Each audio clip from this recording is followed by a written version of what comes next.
नमस्कार। प्रादेशिक समाचार के साथ मैं चंदन कुमार कौंडिल्य। पहले मुख्य समाचार। प्रधानमंत्री नरेंद्र मोदी ने राष्ट्रीय पुरस्कार विजेता शिक्षकों के साथ की बातचीत। कहा, एक शिक्षक ही बच्चों को दिखाते हैं सही रोशनी, बोते हैं उनके मन में सपने। झारखंड विधानसभा के विशेष सत्र के दौरान हेमंत सोरेन की सरकार ने सदन में हासिल किया विश्वास मत। पक्ष में पड़े 48 मत, विपक्ष ने सदन का किया बहिष्कार। मुख्यमंत्री हेमंत सोरेन ने विधानसभा में की घोषणा, जल्द लाया जाएगा वर्ष 1932 के खतियान आधारित स्थानीय नीति और ओबीसी आरक्षण का प्रस्ताव। और मौसम विभाग ने राज्य के अधिकतर हिस्सों में 11 सितंबर तक मेघ गर्जन के साथ हल्के से मध्यम दर्जे की बारिश होने की जताई संभावना। और अब समाचार विस्तार से। प्रधानमंत्री नरेंद्र मोदी ने आज राष्ट्रीय पुरस्कार विजेता शिक्षकों के साथ बातचीत की। इस अवसर पर श्री मोदी ने युवा दिमाग को आकार देने के लिए शिक्षकों का आभार जताया। प्रधानमंत्री ने कहा कि आज जब देश आजादी के अमृतकाल के अपने विराट सपनों को साकार करने में जुट चुका है, तब शिक्षा के क्षेत्र में डॉक्टर सर्वपल्ली राधाकृष्णन जी के प्रयास हम सभी को प्रेरित करते हैं। उन्होंने कहा कि एक शिक्षक ही बच्चों को सही रोशनी दिखाते हैं और उनके मन में सपने बोते हैं। कितने टीचर हैं जो स्टूडेंट्स के परिवार को जानते हैं, कभी परिवार को मिले हैं, कभी उनसे पूछा कि भाई घर आके क्या करता है, कैसा करता है, आपको क्या लगता है, और कभी ये बताया कि देखिए भाई मेरे क्लास में आपका बच्चा आता है, इसमें ये बहुत बढ़िया ताकत है, आप थोड़ा इसको घर में भी जरा देखिए, बहुत आगे निकल जाएगा। मैं तो हूं टीचर के नाते मैं कोई कमी नहीं रखूं, लेकिन आप थोड़ी मेरी मदद कीजिए। तो उन घर के लोगों के अंदर भी एक सपना बो करके आप आ जाते हैं कि टेक्नोलॉजी के कारण बहुत बड़ी मात्रा में हमारे गांव के टीचर भी, जो स्वयं टेक्नोलॉजी का उनका पढ़ाई नहीं हुई है, लेकिन करते करते सीख गए और उन्होंने भी सोचा कि उसके दिमाग में स्टूडेंट भरा पड़ा है, उसके दिमाग में सिलेबस भरा पड़ा है, तो वो चीजें प्रोडक्ट तैयार करता है जो उस बच्चे के काम आती। झारखंड विधानसभा के एक दिवसीय विशेष सत्र के दौरान आज हेमंत सोरेन की सरकार ने सदन में विश्वास मत हासिल कर लिया। 81 विधानसभा सदस्यों वाली सरकार के पक्ष में 48 वोट पड़े, वहीं प्रस्ताव के विरोध में किसी ने भी मत नहीं दिया। इसके बाद विधानसभा अध्यक्ष रविंद्रनाथ महतो ने सदन को अनिश्चितकाल के लिए स्थगित कर दिया। इससे पहले भाजपा के विधायकों ने सत्र शुरू होने से पहले ही सदन के बाहर जमकर हंगामा किया और मुख्यमंत्री हेमंत सोरेन के खिलाफ नारेबाजी की। भाजपा के विधायक विभिन्न घटनाओं को लेकर मुख्यमंत्री से इस्तीफे की मांग कर रहे थे। विश्वास मत के प्रस्ताव के दौरान मुख्यमंत्री के भाषण पर भी भाजपा के विधायकों ने हंगामा जारी रखा और बाद में सदन का बहिष्कार कर दिया। इधर मुख्यमंत्री हेमंत सोरेन ने आज विधानसभा में कहा कि उनकी सरकार जल्द ही विधानसभा में वर्ष 1932 के खतियान पर आधारित स्थानीयता नीति का प्रस्ताव लाएगी। इसके अलावा अन्य पिछड़ा वर्ग ओबीसी के आरक्षण पर भी बहुत जल्द प्रस्ताव लाया जाएगा। मैं धन्यवाद करना चाहता हूं सदन को, और मैं पक्ष साथियों से कहना चाहूंगा 1932 और ओबीसी के मामले में बहुत जल्द सरकार आगे बढ़ने जा रही है। इसको आप भारत सरकार से करा के लेके आना, आप भारत सरकार से करा के ले आना, सरकार को लागू करवा के ले आना, हमारा 32 के खतियान के आधार पर निर्णय करवा के आना और ओबीसी के आरक्षण के संदर्भ में निर्णय करा करके आना।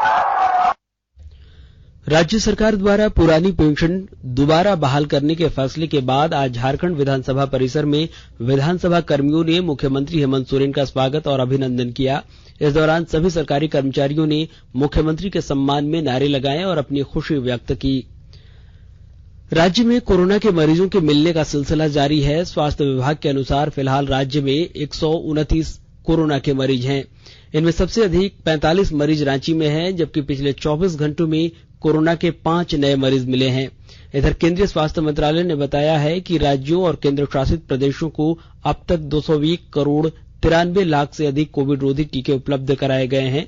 5 करोड़ 34 लाख से अधिक टीके अब भी उनके पास बचे हुए हैं। और आकाशवाणी समाचार आजाद भारत की बात आकाशवाणी के साथ श्रृंखला में आज हम आपके लिए लाए हैं AIR न्यूज की कहानी।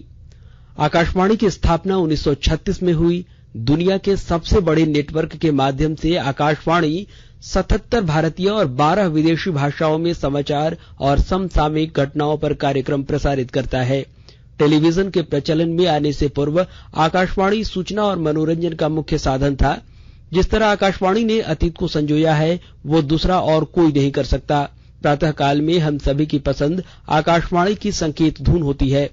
आकाशवाणी समाचार संगीत, नाटक, क्रिकेट, कमेंट्री और समसामयिक विषयों पर वार्ताओं को सुसंगत कार्यक्रम प्रस्तुत करती है। मेलवेल डिमेलो जैसे प्रसारकों ने अपनी आकर्षक आवाज से श्रोताओं को रोमांचित किया। वहीं देवकीनंदन पांडे की आवाज हिंदी उच्चारण का मानक बन गई। वरिष्ठ प्रसारक अमीन सयानी की आवाज सुनने वाले झूम उठते थे। समाचार जगत में अब बात भरोसे और प्रामाणिकता की होती है तो आकाशवाणी सभी से अव्वल होती है। आकाशवाणी को कई संस्थाओं द्वारा सबसे भरोसेमंद इलेक्ट्रॉनिक मीडिया संस्थान के रूप में चुना गया है। रॉयटर्स द्वारा 46 देशों में किए गए हालिया सर्वेक्षण में आकाशवाणी और दूरदर्शन को सर्वाधिक भरोसेमंद बताया गया। वहीं 8 जून 2022 को आकाशवाणी ने लोक प्रसारण के 86 वर्ष पूरे किए। अपने आरंभ से अब तक रेडियो प्रसारण ने लंबी यात्रा तय की है और देश भर में अलग अलग शहरों में 100 से ज्यादा रेडियो स्टेशन बनाए। छात्रों के लिए प्रसारित अभ्यास, क्विज ऑन फ्रीडम मूवमेंट और स्पोर्ट्स क्विज ने नई पीढ़ी और मीडिया दिलचस्पी में आकाशवाणी को स्थान दिलाया है। जम्मू कश्मीर को मुख्यधारा में जोड़ने की दिशा में अपना योगदान देते हुए आकाशवाणी ने समय के एक विशेष हिस्से को जम्मू कश्मीर एक नई सुबह के रूप में विविधतापूर्ण कार्यक्रमों का हिस्सा बनाया। वहीं विदेशों में बसे भारतीय समुदाय तक पहुंच बनाने के क्रम में आकाशवाणी ने दरी, पश्तो, बलूची, नेपाली, मंदारिन, चीनी और तिब्बती भाषाओं में प्रसारण के समय को दोगुना कर दिया है। भारतीय पक्ष को पेश करने वाले कार्यक्रम वर्ल्ड न्यूज ने बहुत कम समय में खासी लोकप्रियता हासिल कर ली है। वहीं सोशल मीडिया के मंचों के साथ साथ Akashvani DD, free dish, DTH और डीआरएम पर भी उपलब्ध है। कल के एपिसोड में हम आपके लिए एआईआर न्यूज डिजिटल प्लेटफॉर्म की कहानी लेकर आएंगे।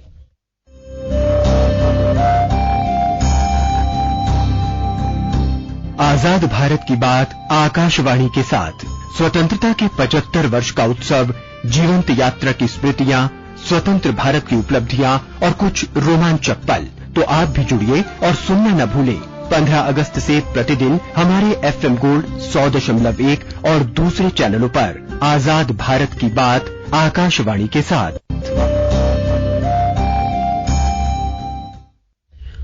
और आकाशवाणी के ताजा तरीन समाचारों के लिए आप हमारी वेबसाइट newsonair.com पर लॉग इन कर सकते हैं। ताजा समाचार Twitter handle @AIR News Alerts और Facebook page all India radio news पर भी उपलब्ध है। आप प्रादेशिक समाचार एकांश के ट्विटर हैंडल @AIR News _ और फेसबुक पेज, इंस्टाग्राम पेज और YouTube channel AIR News Ranchi पर भी हमारे बुलेटिन सुन सकते हैं। प्रादेशिक समाचार आप आकाशवाणी रांची से सुन रहे हैं और अब पेश है कोरोना से बचाव के कुछ संदेश। कोविड-19 से बचाव और सुरक्षित रहने के 3 उपाय। मास्क लगाएं, 2 गज दूरी है जरूरी, सुरक्षित दूरी रखें, हाथ और मुंह साफ रखें।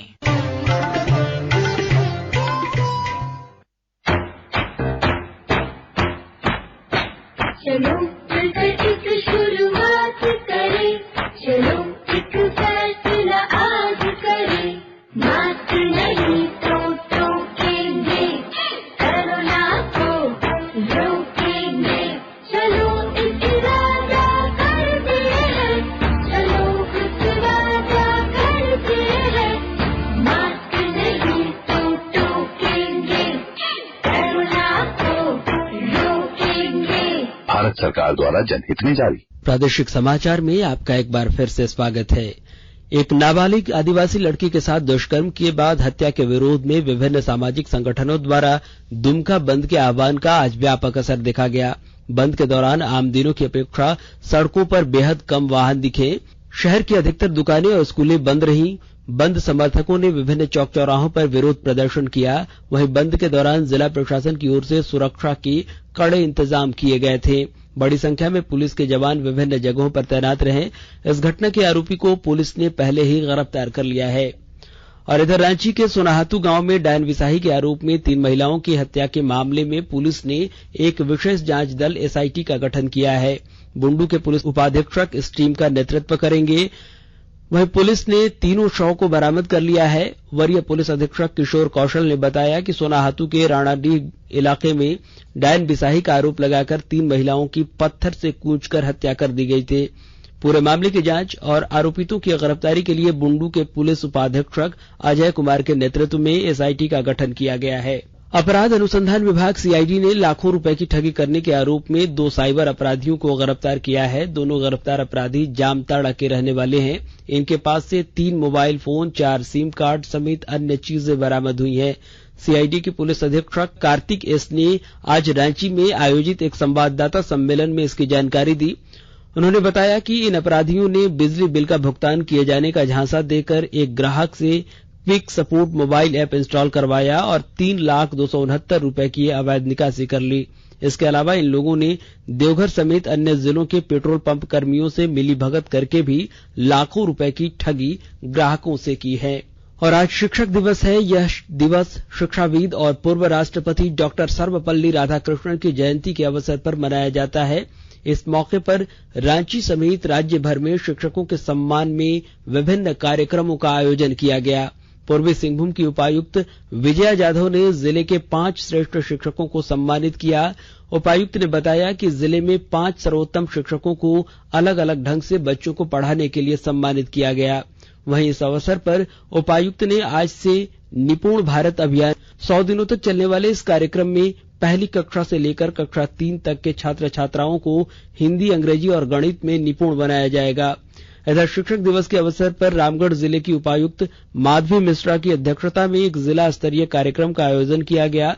कार्यक्रम में उपायुक्त ने डॉक्टर सर्वपल्ली राधाकृष्णन के जीवन से प्रेरणा लेते हुए उनके आदर्शों को अपने जीवन में शामिल करने की अपील की।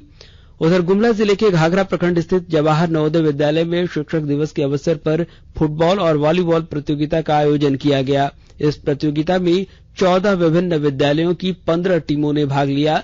आयोजन को संबोधित करते हुए जिले के उपायुक्त सुशांत गौरव ने कहा कि शिक्षक के सही मार्गदर्शन से विद्यार्थियों के उज्जवल भविष्य और जीवन का निर्माण होता है। विश्वविद्यालय अनुदान आयोग शिक्षक दिवस के अवसर पर आज 3 शोध अनुदान और 2 फेलोशिप योजनाओं का शुभारंभ किया। इनमें सिंगल गर्ल चाइल्ड के लिए सावित्रीबाई ज्योतिराव फूले फेलोशिप और doctor Radhakrishnan UGC post doctoral fellowship शामिल हैं। देश में पिछले 1 दशक के दौरान विद्यार्थी शिक्षक अनुपात में अत्यधिक कमी आई है। शिक्षा मंत्रालय के अनुसार प्राथमिक स्कूलों में 2010-11 में विद्यार्थी शिक्षक अनुपात 43 था, जो 2020-21 में कम होकर 26.3% पर आ गया। वहीं उच्च प्राथमिक विद्यालयों में यह अनुपात 2010-11 में 33 से गिरकर 2020-21 में 18.9 पर आ गया है। शिक्षा के विभिन्न स्तरों पर विद्यार्थी शिक्षक अनुपात दर्शाता है कि बच्चों को पढ़ाने के लिए पर्याप्त संख्या में शिक्षक उपलब्ध हैं।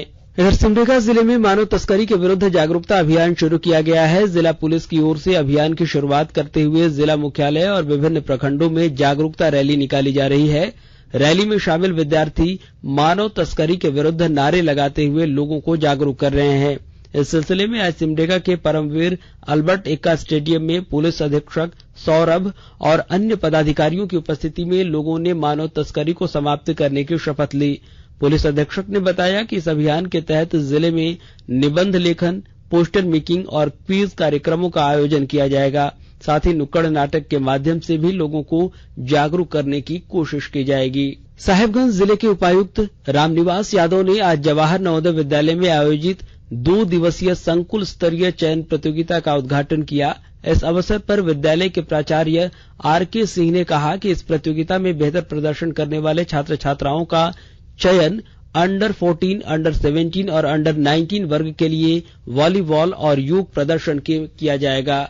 और मौसम विभाग ने राज्य के अधिकतर हिस्सों में 11 सितंबर तक हल्के से मध्यम दर्जे की बारिश होने की संभावना जताई है। रांची स्थित मौसम केंद्र के वरीय वैज्ञानिक अभिषेक आनंद ने बताया कि 9 सितंबर तक राज्य के कई स्थानों पर बारिश होने की प्रबल संभावना है। वहीं 10 और 11 तारीख को राज्य के लगभग सभी स्थानों पर गर्जन के साथ तेज बारिश होने की आशंका है। और अंत में मुख्य समाचार एक बार फिर। प्रधानमंत्री नरेंद्र मोदी ने राष्ट्रीय पुरस्कार विजेता शिक्षकों के साथ की बातचीत। कहा, एक शिक्षक ही बच्चों को दिखाते हैं सही रोशनी, बोते हैं उनके मन में सपने। झारखंड विधानसभा के विशेष सत्र के दौरान हेमंत सोरेन की सरकार ने सदन में हासिल किया विश्वास मत, पक्ष में पड़े 48 मत, विपक्ष ने सदन का किया बहिष्कार। मुख्यमंत्री हेमंत सोरेन ने विधानसभा में की घोषणा, जल्द लाया जाएगा वर्ष 1932 की खतियान आधारित स्थानीय नीति और ओबीसी आरक्षण का प्रस्ताव। और मौसम विभाग ने राज्य के अधिकतर हिस्सों में 11 सितंबर तक मेघ गर्जन के साथ हल्के से मध्यम दर्जे की बारिश होने की जताई संभावना। और इसके साथ ही आकाशवाणी रांची से प्रादेशिक समाचार का यह बुलेटिन समाप्त हुआ। नमस्कार।